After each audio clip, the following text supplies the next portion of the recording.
L'an dernier, John Bolton a averti que les États-Unis négocieraient avec la Russie à ses risques et périls.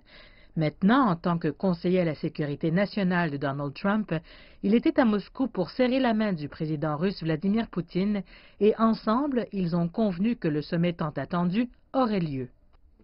Votre visite à Moscou nous fait espérer que nous pourrons prendre les premières mesures pour restaurer les relations à part entière entre nos gouvernements.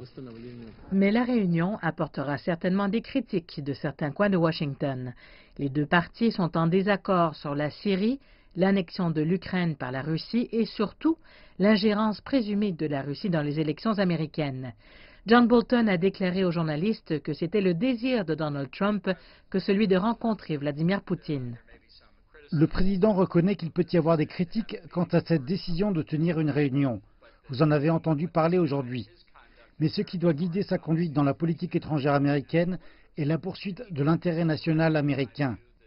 Et il juge correctement, à mon avis, que ce sommet bilatéral entre lui et le président Poutine est quelque chose qu'il doit faire et fera, indépendamment de la critique politique à la maison. John Bolton lui-même s'est prononcé par le passé contre les négociations avec la Russie. Mais ici, il a été clair. Le président Trump veut un sommet avec Vladimir Poutine et estime que c'est dans le meilleur intérêt de son pays. Il a indiqué que la tenue d'un sommet en soi pouvait être considérée comme un accomplissement indépendamment de ce qui pourrait en résulter.